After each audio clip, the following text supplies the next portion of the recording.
And he didn't even take the time to correct it. This is why you... let's just move on. Let's just move on. Thiago was the main problem in this whole thing, people. Thiago caused everything. Hi, beautiful people. Welcome back. If it's your first time, my name is Talia Adewale, and this is DISBYDEM. Today, I'm talking about episodes 5 to 8 of Stranded with My Mother-in-Law. I'm just going to wrap it up because I'd already done the first part of this series. But yeah, be sure to like, subscribe, hit that notification bell. It is raised to 5,000, and for every round number 1,000 subscribers I get, I will be reacting to a horror movie. I hate horror movies, people, so it's kind of like my reward to you guys. And maybe, who knows, maybe by the end of it, I will start loving horror movies. I doubt it, but it is what it is. And you guys get to choose my horror movie. But yeah, I was gonna do shot for shot, but honestly, it's not that deep. Because at the end of it, once the series wrapped up, I don't know that they will get a second season. It is Netflix. Netflix does what Netflix wants because they have the money and they can do it. However, the drama that this was given was not, it didn't feel to me like it was television drama. Now, had they left them truly on their own, had the kids left the whole situation and gone home and let the in-laws and the mother-in-laws duke it out and, you know, run their challenges and try and win the 500,000 reals for themselves, it would have made for a better show. The fact that the kids were there in that bunker, you know, getting cabin fever and all going crazy because everybody, it was paranoia city in this. Everybody started questioning anybody who said anything to them. Vinicius went from the white swan to the black swan like that. And what's his name? Felipe obviously went from the black to the white. When Felipe was defending Socorro against Vinicius, I was like, damn, what is happening? Is it role reversal? What is happening? But anyways, we were left, like, there were no eliminations, so everybody is still here. But the only people who had left so far were, I don't remember, Christina and her family. But right now, everybody hates the Tenorios. So people do not like Thiago.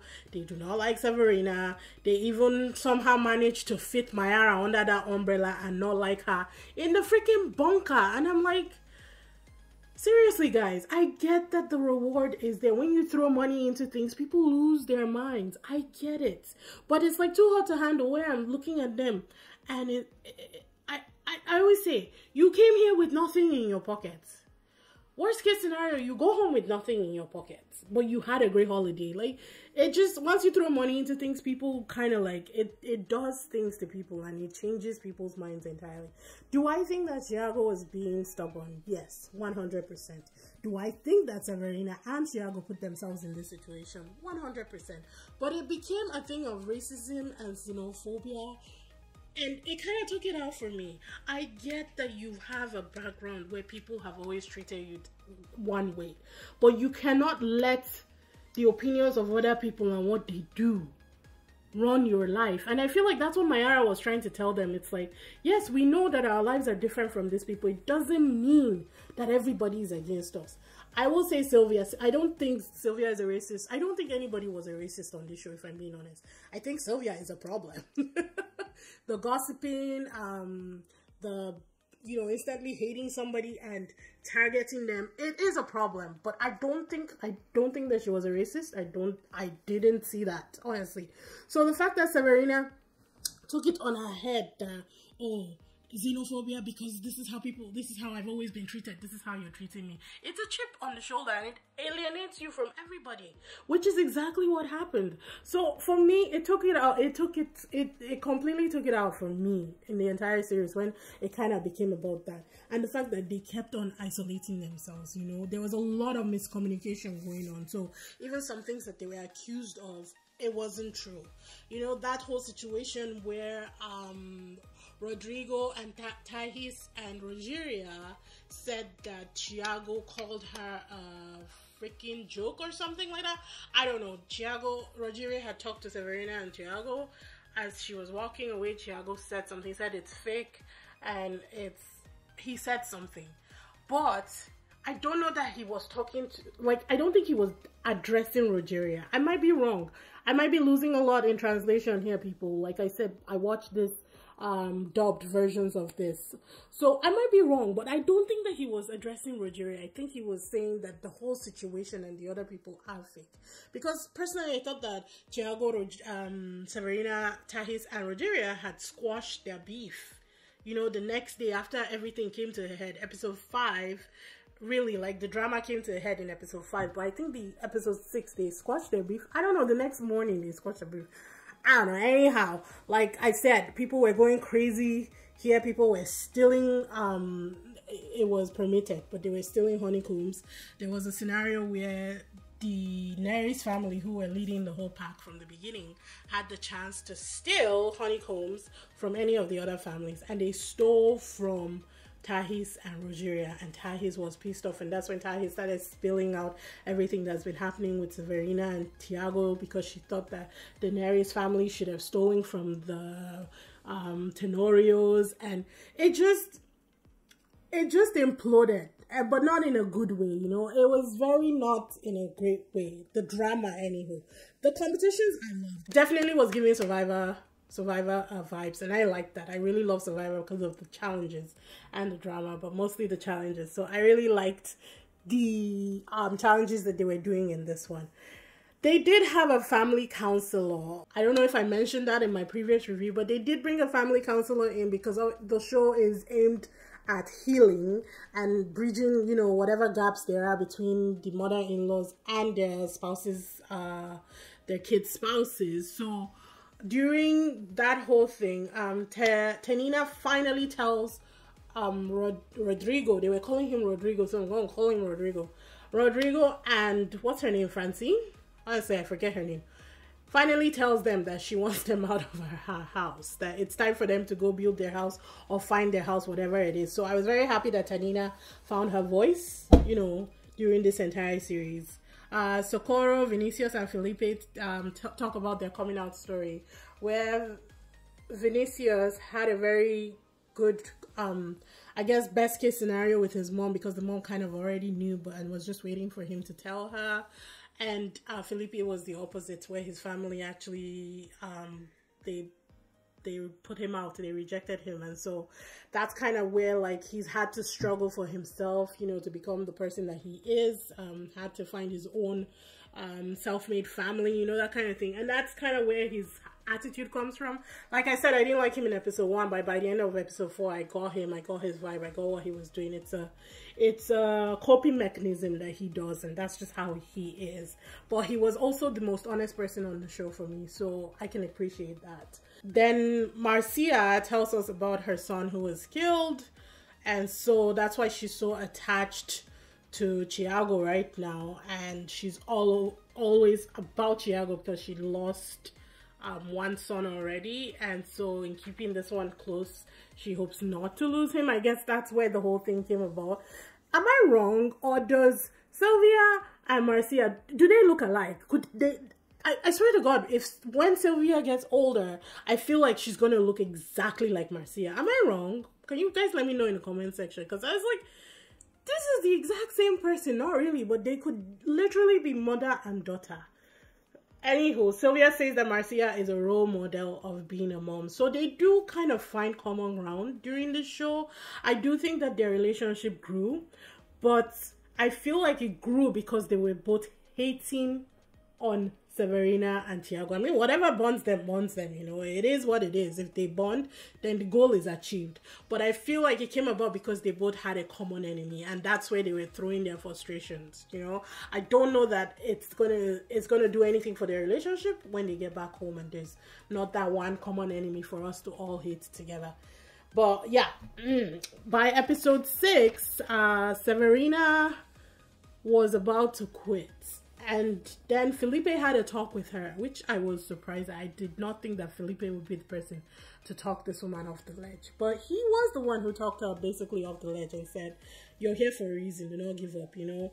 And Sylvia was not impressed. Sylvia was pissed off. She was like, she kept saying that if this thing was done to you, you would want the Tenarios out of this game. But I'm thinking that the thing that was done to Felipe, because Severina did accuse Felipe of racism. Like, I didn't understand what Sylvia's problem was. Anyways, Severina pushes the button in the end, talks to her daughter. Her daughter talks them off the ledge, you know. Thiago is just done. He has had it. And the stupid thing is that Thiago was the main cause of all these problems, because Thiago was the one who first came out and was feeding everybody all this bad information about Severina based on his limited knowledge of the woman. And so by day 4, when they actually had squashed their beef and come together to create something, you know, really wholesome and family-like, he did not go back and correct his opinions of her. So now everybody's stuck with this opinion that Severina is a witch, you know. Basically, nobody ever calls her a witch, but I'm just saying, everybody's stuck with that opinion of her. And he didn't even take the time to correct it. This is why you... let's just move on. Let's just move on. Thiago was the main problem in this whole thing, people. Thiago caused everything that went on for them on this show. And I'm blaming him 100%. I don't care. I mean, Severina didn't help, but Thiago started it. Anyways, come the final challenge, and they had whittled them down to the last 3 families, which were the Neris, the Tenorios, and the Sasones. So Socorro made it to the final 3. Socorro's journey, honestly, throughout this thing was my favorite. Like I told you, I love this woman. She has such a pure heart, and she's so vibrant too. Like, we got to see her personality develop and her come into her own confidence by the end of the series, and I just love that for her. She also built a very strong bond with Felipe. He's still snidey and he still snipes at her, but that's just his way. That's how he shows love. And like I said, when he defended her against Vinicius, I was like, yes. This is what we want to see. This is the growth that we want to see. This is the love that we want to see between mother-in-laws and their spouse and their kids' spouses. The last test, it had 5 phases. It had the bottle fishing, the bottle breaking, the honeycomb grab walk, and the honeycomb. Why can't I say the word comb? I can't say it, people. Honeycomb bottle grab walk. The first puzzle and then the second puzzle. So the first phase, the Neris swept it. Second phase, Neris swept it. Honeycomb bottle grab walk comes in. The Sasones sweep that one. The first puzzle, the Tenorios win it. The second puzzle, the Neris win. They tell them that it's wrong, so they have to run back. The Sasones go and get first. They tell them their puzzle is wrong, so they had to run back. And then the Neris come back and they win it all. And they won. Essentially won $500,000 for their family. And then they dropped the last bomb on them.